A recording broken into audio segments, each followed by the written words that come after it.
Hello my dear friends, you're in the Military Summary channel, and today we will discuss the situation in Ukraine on the 17th of March of 2024. Today we have lots of very interesting updates, so let's start. And the most important updates, as usually these days, are coming from Belgorod, Kupiansk directions. Very interesting details, so let's start. First, let's discuss the town by the name of Kharkiv. According to information we have, the proxy Ukrainian soldiers forces entered the village of Russian territory, and according to this video, they managed to capture the town hall and to make a photo with the flag. So most of the Ukrainian sources start claiming that as a result of offensive, the Ukrainians managed to establish control over the village Kharkiv. But later we got more updates and evidence that video was made probably 2 or 3 days ago. So basically the Ukrainians entered the town, made the video for TikTok and left the area. For now there is no Ukrainian forces in this village, and still the Ukrainians haven't managed to establish control over even a single village in the area. Most of the attacks of Ukrainian forces were repelled by the Russian forces. Now let's move to the main updates. As you know, today is the final day of president elections in Russian Federation, so that's why starting this morning the Ukrainians were bombing and attacking Belgorod with multiple launch rocket systems. Mainly they were using Western weapon of Czech production Vampires, and as a result of those strikes there was one dead person, one girl was killed as I understand, and 11 more were wounded. But when talking about the results, basically the Ukraine attempts to attack Belgorod completely failed. Just few probably missiles reached the target. Most of the Ukrainian missiles were brought down by the Russians with air defense. And today we got a lot of updates about the work of Russian air defense. This morning, just by the morning, the Russians managed to bring down up to 35 drones. And later during the day, the Ukrainians made more attempts, but most of them were destroyed as well. During the day, the Russians continue hunting over the Ukrainian positions, over the Ukrainian temporary positions, and let's say Vampires positions.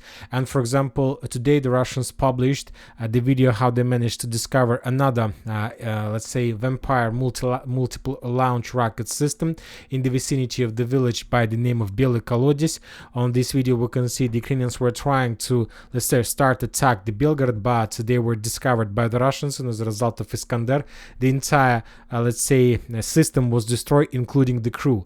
Later, the Ukrainians tried to save and to rescue the soldiers. The, let's say, ambulance machine arrived in the area, but as I understand, there were nobody for evacuation because, as I understand, very unlikely anybody could survive after such a strike. We have the same video from another angle, maybe with better quality. We see the Ukrainian crew, maybe the engineers or soldiers, navigators, maybe I don't know how to call them. They were, let's say, about to start the attack of Belgorod, and then they were completely destroyed as a result of the strike.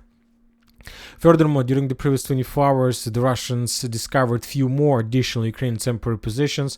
In Vovchansk, the Russians discovered in the hotel, the local hotel, some positions, and as a result of, let's say, probably Iskander strike, they managed to destroy another motel or hotel, and probably the Ukrainians had losses. Furthermore, the Russians continue bombing and attacking Liptsi. For example, the second or third day in a row, we continue receiving additional updates about the situation in the area, about significant number of wounded, mainly the Ukrainians using Liptsi as well for evacuation and for, let's say, first concentration of wounded, those who can wait for the next waves of evacuation, let's say, program or something like this. And today the Russians discovered another place, and as a result of attack, another building was destroyed where very likely the Ukrainians were keeping wounded soldiers. When talking about the line of combat contact, the clashes continued in the area the village by the name of Kazinka. The Ukrainians made few attempts to attack Dronovka, but most of those attacks were repelled by the Russians, and the Ukrainians, having significant losses, were forced to fall back. To summarize the entire situation on the border, during the day, the Ukrainians haven't managed to cross the border. They were trying to concentrate some forces, trying to cross, but most of the tanks, armored vehicles, personnel carriers, infantry were destroyed up to in 1 kilometer to the line of combat contact, to the line of border. On this video, we can see how the Ukrainians tried to send 2 more tanks, probably to the hidden position, but they were discovered and destroyed. In the vicinity of Kozinka, for example, the Ukrainians tried to attack the Russian forces, but they were also discovered and destroyed. There was a video of FPV drone strike. This is it, not in the area of Popovka. On this video we can see after the previous strike with Iskander, the Ukrainians lost 2 tanks, and then the Russians sent FPV drones, and the FPV drones just destroyed completely the abandoned Ukrainian T-64 or T-72 tank. On this video we can see abandoned tank that was destroyed by the Russian FPV drone. So no chances for the Ukrainians to cross this area. About Kozinka, maybe the Ukrainians managed to enter the village, because this morning, at least this morning, we got the video of Russian counterattack. On this video we can see the Russian tank heading to the border, and the Russian tank got as close as possible to the border, and after that the Russian tank started attacking and destroying the Ukrainian positions with a very short distance. Just in a second we're gonna see, this is it. You see the distance between the Russian tank and possible Ukrainian position is probably less than 100 kilometers, so it's just like 10, 20, 30 meters, and obviously nothing could survive after such a strike. Maybe the Ukrainians control some buildings on the border like this one, but very unlikely the Ukrainians are able to control the area for a very long time. For example, on this video we see another sabotage and reconnaissance group that was sent, or probably that was retreating from Kozinka, got under Russian fire and were destroyed. Furthermore, today the Ukrainians, probably after they realized that the situation is critical, made a decision to use helicopter probably for evacuation, but the helicopter was discovered and destroyed. If you remember a few days ago, the Ukrainians tried to make the same trick. They sent 2 helicopters with infantry on board and they landed in Kozinka, but that, let's say, those Marines were destroyed, but those helicopters managed to survive and to leave the area. Very likely today the Ukrainians tried to do the same, but this time they had less luck and were destroyed somewhere in, let's say, on the borderland, but not reaching and not crossing the border. So this is the situation in this area. To summarize, another day when Ukrainians tried to probably make some panic, to attack Belgorod, to attack Russian positions, to destroy Russian forces, but all attacks were repelled. The air defense managed to repel almost every single missile, probably more than 95%. The Ukrainians haven't managed to penetrate the Russian defense belt and were defeated and were forced to fall back. From the other side, after we see that the battle for borderlands is coming to an end, maybe not tomorrow, maybe not today, but probably in a week, the clashes will be reduced to minimal level. And today we got very interesting details that Ukrainians announced complete and total evacuation from the towns and settlements of Kupiansk area. A lot of villages currently is in, let's say, forced evacuation.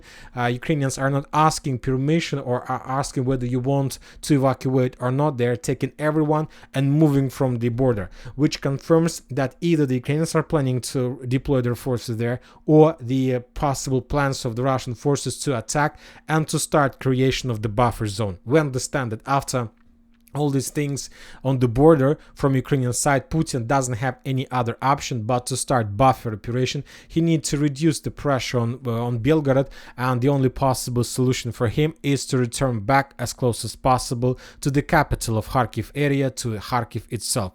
So we'll see what is going to be next. And now we are moving for another final important update about Belgorod direction. Today, according to the Minister of Defense of Russian Federation, they created in their classification another, let's say, front line.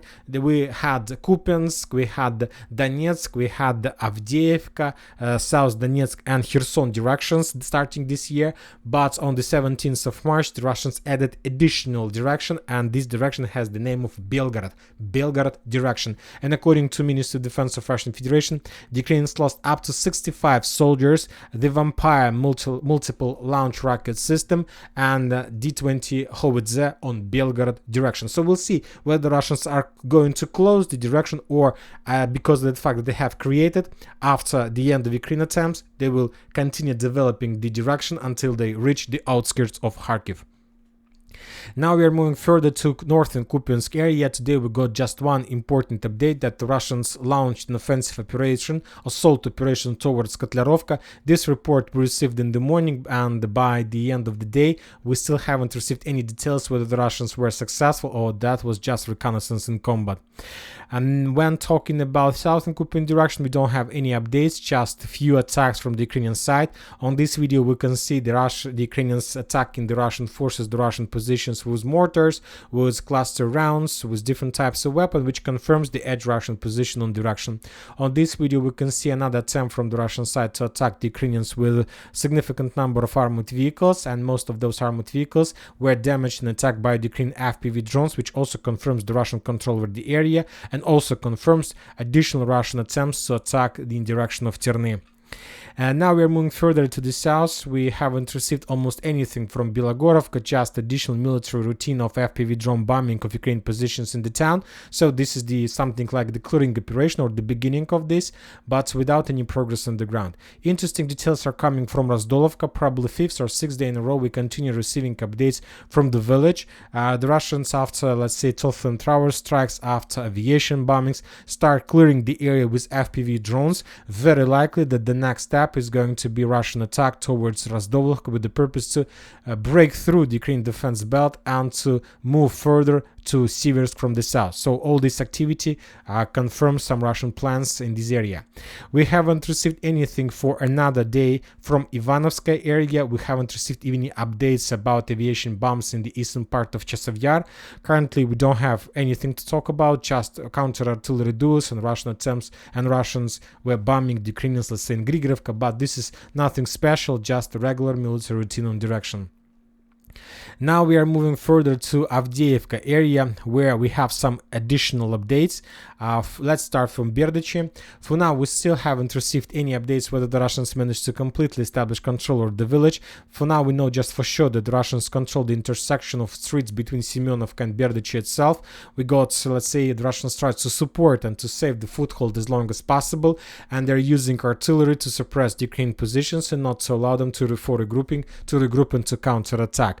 No changes on the ground. Just the only update we got reminded that according to pro-Ukrainian mappers, the fields between Orlovka and Berdichi are already under complete Russian control. For now we haven't received any geolocations, so we're keeping the area as is, but very likely the fields and the tree lines there already under the Russians.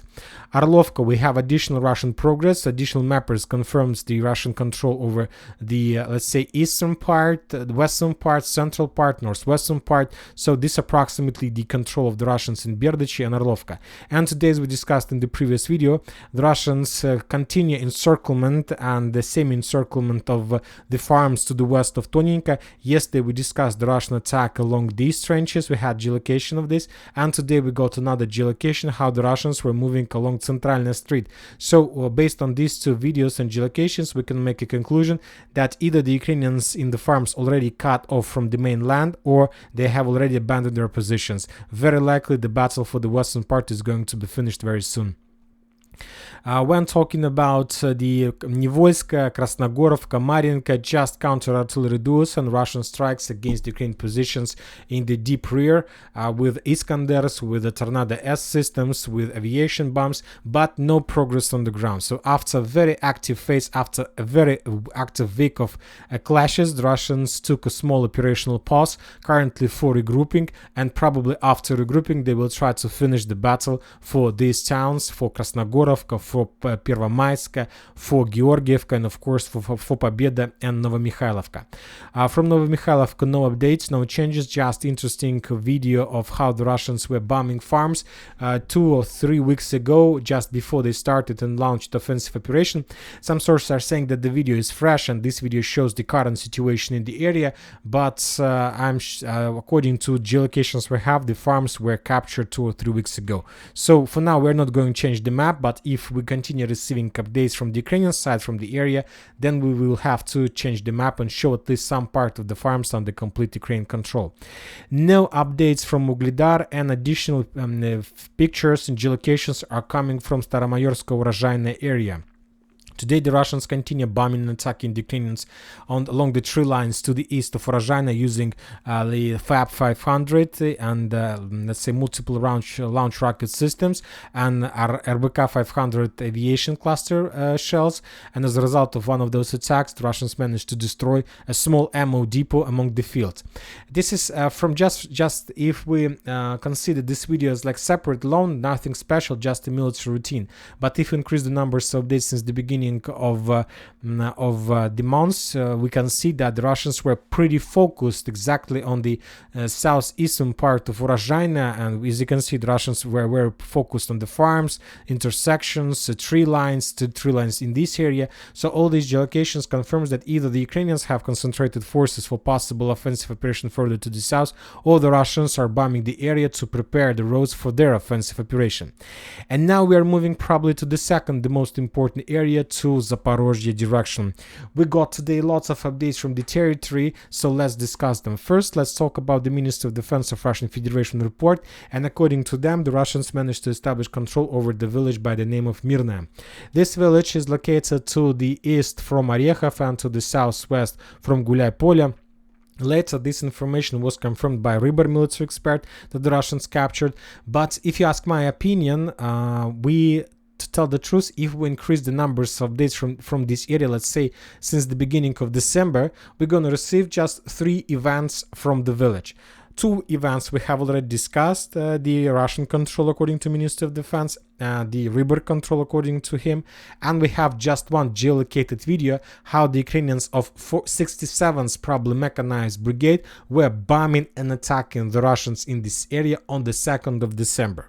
So according to information geolocations we have, the Russians had their presence in the village already in December of 2023, so almost more than 4 months ago, and they were in the southern part, in the southern let's say farms. Maybe the Russians didn't have control over the entire territory but just part, but anyway we see that during the previous days the Russians managed to conduct successful offensive operations and managed to establish complete control over the territory, and to force the Ukrainians to fall back, who probably controlled or had control over some streets or maybe some buildings. Anyway, we see the activization of the Russian forces in the area, and as a result of attack, they established control over complete control over a very important farm. Now, let's discuss the area once again. And we see that there are, let's say, just even from this zoom, we have, let's say, 2 areas of geolocations, to the west of HuliaiPole and to the east of HuliaiPole. Another video we got today from HuliaiPolska, the Russians managed to discover the temporary position of Ukrainian forces, and as a result of artillery strike, that position was destroyed. And if we increase the numbers of updates from HuliaiPole, at least from the beginning of March, we see a real Russian activity. We see the Russian focus to the southwest of HuliaiPole, from Mirna that was captured today according to the Russians, to HuliaiPolska, to be more precise, to the road 0414 that connects HuliaiPole with Orechov. We see certain Russian activity from Dorozhnyanka to the railways in this area during this month. During just 1 March, the Russians were bombing the Ukrainian positions in these 3 lines with tall flame tower systems.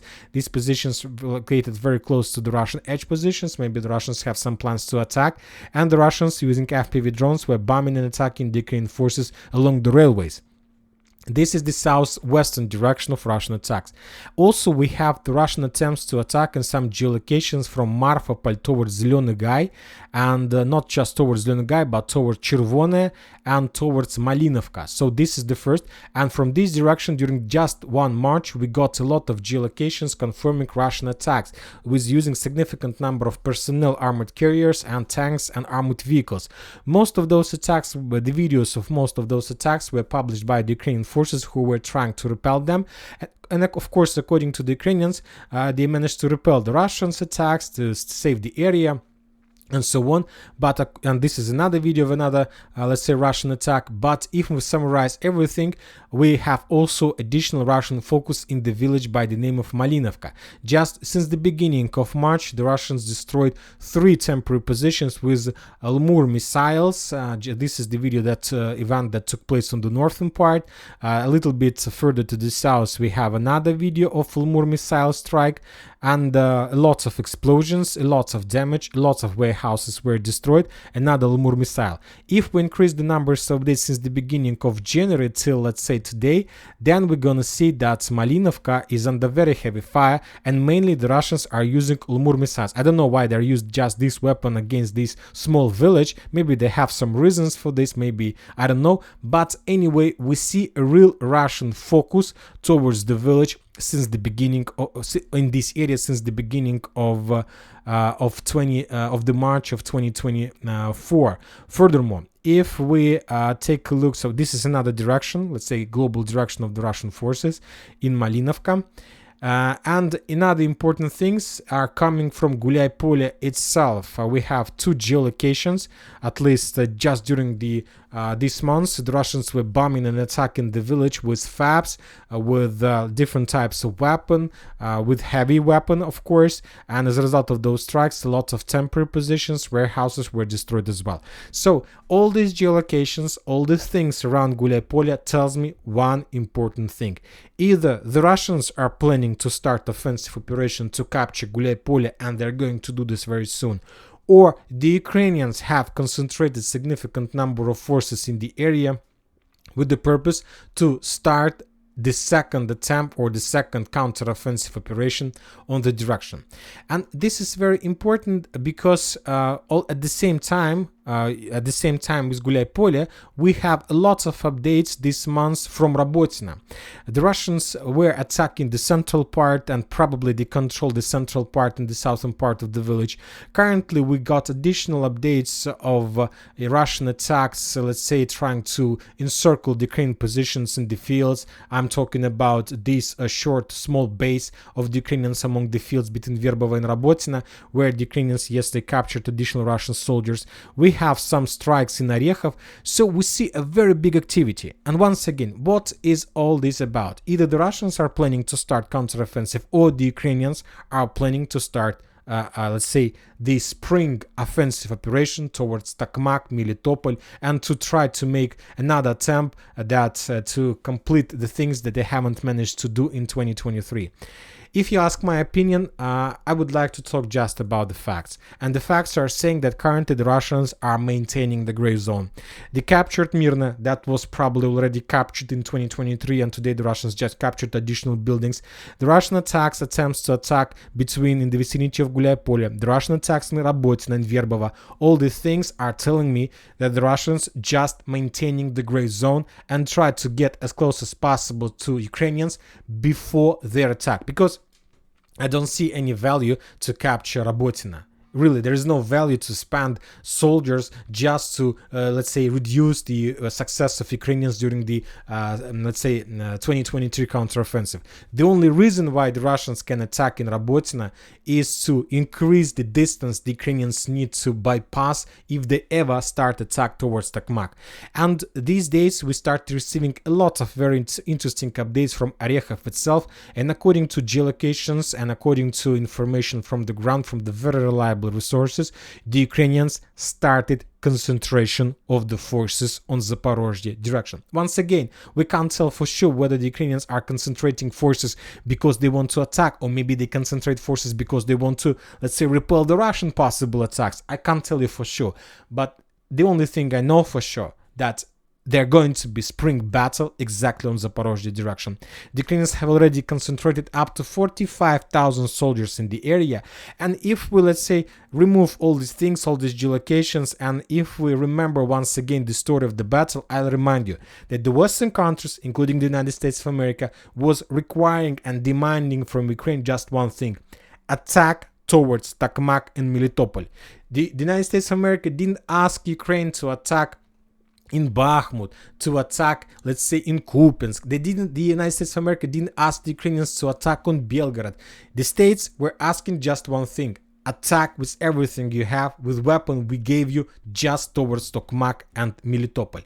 But you may say that, yes, of course, maybe the Ukrainians do have some plans, but they have problems with support, with supply, with artillery rounds, with artillery shells, with everything. They have problems. How they are going to attack when even now, when talking about the ratio between the use of Russian artillery and Ukraine is probably 1 to 5. So Ukrainians every month use just 2,000, let's say, artillery shells, and the Russians are using 10,000. So how the Ukrainians are going to attack? I'll give you my opinion. It's up to you to agree with me or not, but just maybe you will change your mind. The thing is that most of people and most of the sources, military experts, rely their conclusions based, let's say, on the words of John Kirby, who says that Ukrainians have problem and they have problem with artillery. So the main enemy of Russia tell the Russians that Ukraine don't have artillery, so that's why we are losing. And most of the people believes in these stories. If you ask my opinion, I don't believe. But you might say that there is a big ratio, and so if Ukrainians don't have problems with artillery rounds, why they're not using them? The thing is that, as I understand, during the previous half a year, the Ukrainians were doing just one thing. They were concentrating. And the last number of artillery shells means that Ukrainians were keeping them, saving them, and trying to, let's say, to concentrate, to save, and to collect them. Probably 1 or 2 million shells before something big. And very likely that something big is going to start very soon. And once again, we are returning back to Belgorod direction. So you might say, so what was the purpose then to make all this noise, all this mess on Belgorod, if the Ukrainians are planning to attack towards Zaporizhzhia or something like this? The same story. The Ukrainians were trying to maintain the gray zone and to, let's say, to meet the Russians in this area, or to force them to resend some forces in this direction and to reduce forces in Zaporizhzhia. So everything is complicated. For now, everything is covered with the fog of war, but very likely and very soon we're going to receive more details and we will understand and receive answers to our question, what is going to be next. And we are going to finish the video with Transnistria. Today we got additional videos and additional reports that, first of all, there were president elections of Russian president as well. Lots of lines of people who was trying to give their own voice for Putin, and probably they managed to do this. And right before we start making the video, we got updates that Ukrainians or somebody attacked the Russian base in the area on the 17th of March with FPV drone, and as a result of strike, the helicopter was damaged and destroyed. And this video we can see the moment of strike, and later the Russian sources published the video of the something that left from that helicopter. Not very pleasant episode, but something probably there's should be some response from to this attack. How the Russians are going to respond currently is unknown. Maybe they will attack Ukraine. Maybe that was, I don't know what was that, but this is unpleasant thing that can lead to very big consequences to the situation in the region. And that's it for today. Military Summary channel reminds to condemn any violence in the world. Thank you for watching. Subscribe to my channel, put your likes, join my Patreon, and have a good day. Bye bye.